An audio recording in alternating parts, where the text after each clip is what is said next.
আসসালামু আলাইকুম বন্ধুরা, আমি আছি সৌদি আরবের মদিনা শহরে। আর যে মসজিদটি দেখছেন আর এখন যে আজান হচ্ছে, এটি হচ্ছে ইসলামের প্রথম মসজিদ, মসজিদে কুবা। এখানে আমাদের নবীজি প্রথম হিজরতের সময় মক্কা থেকে মদিনায় আসার সময় এই মসজিদটি নির্মাণ করেন। পরবর্তীতে বিভিন্ন সাহাবারা এই মসজিদের কাজ সম্পন্ন করেন। মাশাআল্লাহ, দৃশ্যটি দেখুন কত সুন্দর। মাগরিবের আয়োজন করছে।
বন্ধুরা, এইমাত্র মাগরিবের আজান শেষ হলো, এই জন্য আমি কথা বলছিলাম না। তো এটাই হচ্ছে ইসলামের প্রথম মসজিদ, মসজিদে কুবা। এখন আমি মাগরিবের নামাজ পড়তে ভিতরে ঢুকবো ইনশাআল্লাহ। তো এটাই হচ্ছে তার দৃশ্য। দেখুন কি সুন্দর দৃশ্য, মাশাআল্লাহ। আমার চ্যানেল দ্য বং কথাতে আপনাদেরকে স্বাগতম জানাই। আমি বর্তমানে যে জায়গায় অবস্থান করছি সেটি মদিনা শহরের এক অন্যতম গুরুত্বপূর্ণ জায়গা এবং ইসলামের তৃতীয় গুরুত্বপূর্ণ জায়গা। এই জায়গার গুরুত্ব অপরিসীম ইসলামে। জায়গাটা যারা এসেছেন এর আগে তারা দেখলেই বুঝতে পারবেন। এই জায়গাটা, এটা হচ্ছে ইসলামের প্রথম মসজিদ, মসজিদে কুবা। আমাদের প্রিয় নবী হযরত মুহাম্মদ সাল্লাল্লাহু আলাইহি ওয়াসাল্লাম যখন মক্কা থেকে মদিনায় হিজরত করেন, তখন তিনি প্রথম হিজরতে এখানে অবস্থানকালে এই মসজিদ স্থাপন করেন। এটি হচ্ছে ইসলামের প্রথম মসজিদ, মসজিদে কুবা। আর এখন মাগরিবের আজান পড়েছে এইমাত্র, এখন নামাজ হবে ইনশাআল্লাহ। তো আমি এখন ভিতরে ঢুকে দেখাচ্ছি আপনাদেরকে ভিতরের দৃশ্যটি। এর আগে একবার আমি এখানে এসেছি উমরা করতে আসার সময়। এটা আমার দ্বিতীয় ভিজিট। তো দ্বিতীয় দৃশ্যটা আপনাকে দেখাচ্ছি। দেখুন কি সুন্দর দৃশ্য। এই যে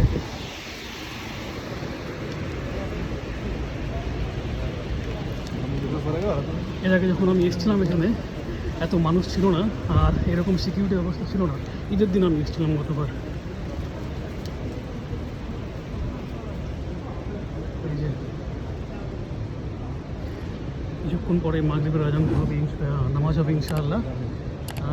আমি একদম মসজিদের ভিতরে চলে এসেছি। এটা হচ্ছে মসজিদের ভিতরের দৃশ্য। ওই যে সামনে একদম আমাদের ইমাম সাহেবের নামাজ পড়ানোর জায়গা। দুনিয়ার বিভিন্ন প্রান্ত থেকে মানুষ এখানে এসছে, তারই এক ঝলক।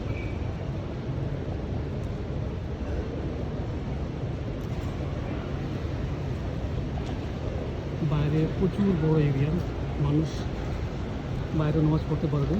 আনুমানিক এখানে নামাজ পড়ার সংখ্যা একসঙ্গে 60,000 মানুষ নামাজ পড়তে পারে, যতদূর আমি পড়েছি। আর এ হচ্ছে ভিতর দৃশ্য।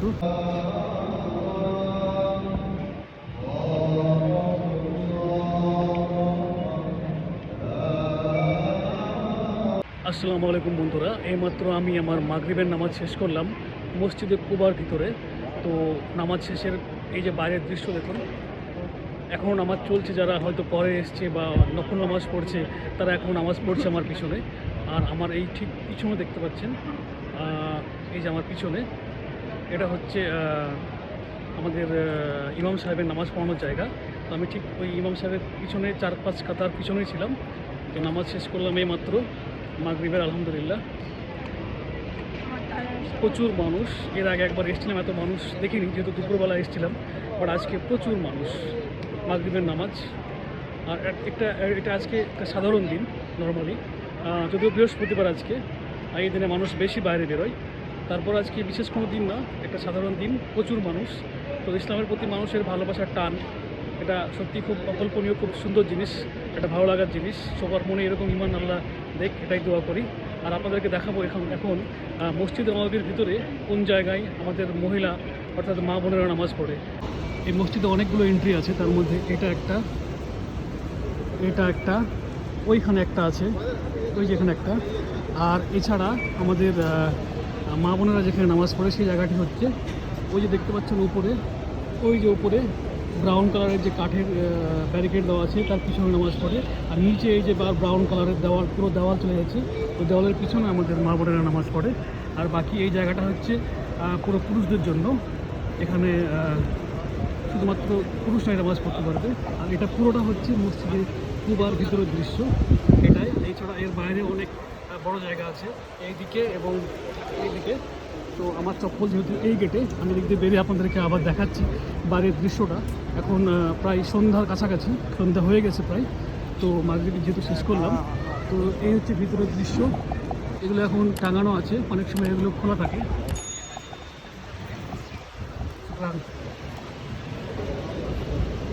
এই যে চারিদিকের দৃশ্য,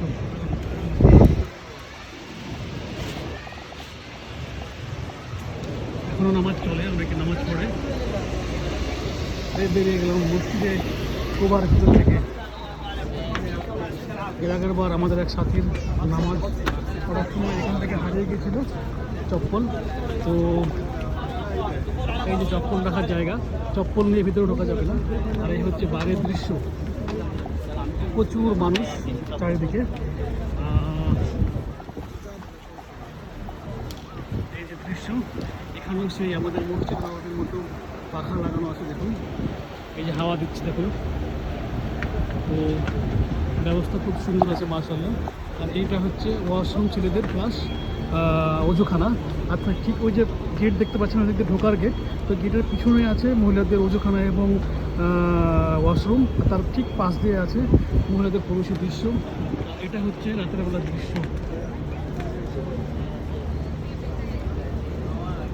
আর ওই যে দূরে দেখতে পাচ্ছেন ওটা হচ্ছে বাস স্ট্যান্ড, ওখান থেকে নিয়ে চারদিক দিয়ে পুরো গাড়ি রাখা আছে। ওটা হচ্ছে রাস্তা, মেন রাস্তা এসে এখানে এসে সব গাড়িগুলো জড়ো হয়, মানে এটা পার্কিং। তো এখানে প্রচুর মানুষ গাড়ি এসে জমা হয়, পুরোটা বাসে পুরো মানে টুরিস্ট যারা আসে দেশ থেকে ঘোরা করার সময়তে প্রত্যেককে এখানে নিয়ে এসে নামিয়ে বাসে রেখে দাঁড়ায়। এরপর এখানে যার যার মতো নামাজ পড়ার পরে আবার এখান থেকে বাসে করে চলে যায়। আর এটা পুরোটা চত্বর দেখছেন মসজিদে কুবার দৃশ্যের, মানে কুবার এরিয়া। এই যে মিনার, এখানে সম্ভবত 6টা মিনার আছে। আর এই মসজিদের একটি বিশেষ ফজিলত আছে, যে ব্যক্তি বাড়ি থেকে উজু করে এসে 2 রাকাত এখানে নফল নামাজ পড়বে সে উমরা করার সমান সওয়াব পাবে। এই মসজিদটি এতটা বিশাল যা আপনি কল্পনাও করতে পারবেন না। এখানে একসঙ্গে প্রায় 60 থেকে 65,000 মানুষ নামাজ পড়তে পারে একসঙ্গে। আর গুরুত্বের দিক থেকে ইসলামের চতুর্থ গুরুত্বপূর্ণ জায়গা। এই মসজিদের ফজিলত অনেক বিশাল, অনেক বিশাল। আমাদের প্রিয় নবী হযরত মুহাম্মদ সাল্লাল্লাহু আলাইহি সাল্লাম যখন প্রথম হিজরতে মক্কা থেকে মদিনায় হিজরত করেন, তখন তিনি এখানে প্রায় 14 দিন মতো অবস্থান করেন। সে সময়কালে তিনি নিজ হাতে সাহাবীদেরকে সঙ্গে নিয়ে এই মসজিদটি নির্মাণ করেন। এই মসজিদের কথা স্বয়ং আল্লাহ আমাদের প্রিয় কোরআন মাজিদে উল্লেখ করেছে সূরা আত-তাওবার 108 নম্বর আয়াতে। সারা বিশ্বে যত মসজিদ আছে, মসজিদে কুবার গুরুত্ব চতুর্থ স্থানে। মক্কার মসজিদুল হারাম, মদিনার মসজিদে নববী এবং প্যালেস্তাইনের মসজিদে আকসার পরেই এই মসজিদের গুরুত্ব। তাহলে বুঝতে পারছেন মসজিদে কুবার গুরুত্ব কি বিশাল আমাদের ইসলামে। এটা হচ্ছে ঠিক গম্বুজ, এখানে হচ্ছে আমাদের ইমাম সাহেব নামাজ পড়ান। আমি মসজিদের ঠিক সামনের দিকে এসেছি, আর সামনে থেকে এটা হচ্ছে মিনারের দৃশ্য। আর এখন ঠিক মাগরিবের নামাজ শেষ হলো, তো বাইরে মাশাআল্লাহ অনেক সুন্দর হাওয়া বইছে। এই দেখুন গাছগুলো নড়ছে হাওয়াতে, ঠান্ডা বাতাস বইছে। আর সিকিউরিটি, আমি এর আগেবার যখন এসেছিলাম অতটা সিকিউরিটি ছিল না, বাট মাশাআল্লাহ এখন প্রচুর সিকিউরিটি আছে। পুলিশ, এদেশের যারা আর্মি চারদিক দিয়ে মানে ঘিরে রেখেছে। যেখানে ইমাম সাহেব নামাজ পড়াচ্ছেন প্রত্যেকটা গেটে যথেষ্ট পরিমাণ, মোর দ্যান এনাফ এখানে সিকিউরিটির অবস্থা আছে। তো আলহামদুলিল্লাহ অত্যন্ত ভালো একটি জায়গা। আপনার যদি মনে হয় যে আপনি যদি মদিনায় আসেন, অবশ্যই এখানে ভিজিট করবেন। এক তো ফজিলতের দিক থেকে, প্লাস ইসলামের প্রথম মসজিদ, আমাদের নবীজির বানানো মসজিদ এটি। এখানে আসলে অবশ্যই আপনার মন ভালো হবে। আর এখন যেহেতু ভিসা খুলে দেওয়া হয়েছে, উমরা ভিসা, প্রতিদিন সারা দুনিয়া থেকে প্রচুর মানুষ এখানে আসে। তাই মানুষের সংখ্যাও এখানে অনেক, বিভিন্ন দেশের মানুষের সংখ্যাও অনেক। আর ওই দেখুন ওখানে পানিগুলো ফ্রিতে দেওয়া হচ্ছে। এই যে আমিও এক বোতল নিয়েছি ফ্রিতে পানি, এই যে তো এখানে মসজিদে প্রত্যেক মসজিদে ফ্রিতে পানি দেওয়া হয়, যে কোনো মসজিদে যাবেন আপনি ফ্রিতে পানি পাবেন। এই দৃশ্য শুধুমাত্র মদিনা সৌদি আরব বলে সম্ভব। ইসলামের প্রথম মসজিদে কুবার সামনে দাঁড়িয়ে আছি আমি। আর এখন মাত্র মাগরিবের নামাজ শেষ হয়েছে। আর দৃশ্যটা দেখুন, চারিদিকে খালি মানুষ আর মানুষ, ঠান্ডা আবহাওয়ার মতো একটা মৃদু বাতাস বইছে, আর চারিদিকে খালি মানুষ আর মানুষ। খুবই সুন্দর লাগছে, খুবই সুন্দর, অসম্ভব সুন্দর দৃশ্য। এই দৃশ্য আপনি দুনিয়ার আর অন্য কোনো দেশে পাবেন না, একমাত্র সৌদি আরব ছাড়া। আর এই মসজিদ আমাদের প্রিয় নবী বানিয়েছেন। এটাই হচ্ছে ইসলামের প্রথম মসজিদ, যেটি আমাদের প্রিয় নবী বানিয়েছেন প্রথম হিজরিতে মক্কা থেকে মদিনায় হিজরত করার সময়। তো এই মসজিদের গুরুত্ব ইসলামে অপরিসীম। যদি সুযোগ পান, যদি মদিনাতে আসেন বা থাকেন বা ঘুরে বেড়ান, তাহলে অবশ্যই এখানে এসে নামাজ পড়বেন। ইনশাআল্লাহ আপনি এখানে এসে নামাজ পড়লে 2 রাকাত নফল নামাজ পড়লে উমরা করার সমান সওয়াব পাবেন। আসসালামু আলাইকুম বন্ধুরা, আজকের মতো মসজিদে কুবা ঘোরা আমাদের শেষ। নামাজ পড়া হলো, চারিদিক আপনাদেরকে ঘুরে দেখালাম, এই মসজিদের সম্বন্ধে ইতিহাস জানালাম। তো এখন আমরা চলে যাচ্ছি মসজিদে কুবা থেকে মসজিদে নববী যাওয়ার রাস্তা আছে, এখান থেকে শর্টকাট হেঁটে যাওয়ার। তো ইনশাআল্লাহ মাগরিবের পর এশারের নামাজ গিয়ে আমরা ওখানে পড়বো। এই জন্য আমরা মসজিদে নববীতে যাচ্ছি মসজিদে কুবা থেকে, এই জন্য আমরা হাঁটা শুরু করলাম। বন্ধুরা, আমরা ছিলাম মসজিদের ওই পারে, এতক্ষণ আপনাদেরকে মসজিদের ওই পারটা দেখিয়েছি। তো এখন তারপর আমরা পিছনে এই দিকটা দেখালাম লাস্টের দিকে আপনাদেরকে। তারপরে এইটা আমরা এই পারে এসেছি, এখান দিয়ে হচ্ছে সোজা গেলেই মসজিদে নববী, মাত্র 3 কিলোমিটার, হেঁটে আধা ঘন্টা থেকে 40 মিনিট লাগবে। আর এটা হচ্ছে সেই চত্বর দেখতে পাচ্ছেন। যারা আসবেন ভবিষ্যতে তারা এখান দিয়ে এখানে বাজার টাজার করতে পারবেন, টুকটাক দোকান আছে এখানে। আর এটা দিয়ে সোজা হেঁটে গেলে মসজিদে নববী কিছুক্ষণ পরেই আপনারা পৌঁছে যেতে পারবেন, একদম কাছে। তো যারা আসবেন ভবিষ্যতে ইনশাআল্লাহ তারা এই জায়গাটাই এসে ঘুরে দেখবেন এবং এদিক দিয়ে আপনারা যাবেন।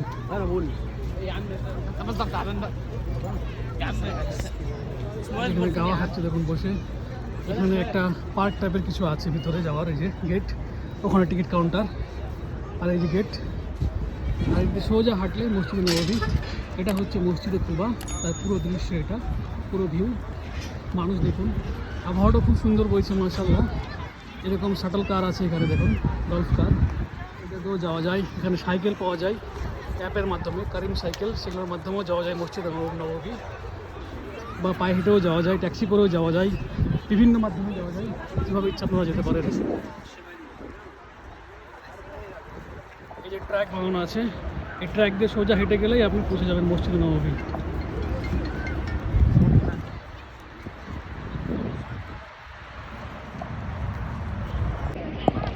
তো বন্ধুরা, যেটা বলছিলাম, যদি আমার ভিডিওতে কোনো রকমের ভুল তথ্য দিয়ে থাকি আল্লাহ মাফ করুক, এবং যারা জানেন তারা আমাকে কমেন্টে জানাবেন যে এই ভুল তথ্য দেওয়া হয়েছে। কারণ ইসলাম সম্বন্ধে কোনো সন্দেহ রেখে কথা বলা যাবে না, সঠিকটাই প্রচার করতে হবে। তো আমি সেটা জানানোর চেষ্টা করেছি। আর আমি চেষ্টা করছি যতটা সম্ভব মসজিদে কুবার সম্বন্ধে জানানোর, ভিতর বাইরের দৃশ্য দেখানোর, এরপরে এই চারিদিকের কী মানে ব্যবস্থাপনা আছে সব কিছু, আমাদের ছেলেদের মেয়েদের কী অবস্থাপনা আছে। তো আশা করি আপনাদের ভালো লেগেছে। ভালো লেগে থাকলে আমার চ্যানেল দ্য বং কথাকে সব জায়গায় সোশ্যাল মিডিয়াতে ফলো করবেন, সাবস্ক্রাইব করবেন, এরপরে আমার পাশেই থাকবেন। এই কথা বলে আজকের ভিডিওটি আমি শেষ করছি। আসসালামু আলাইকুম।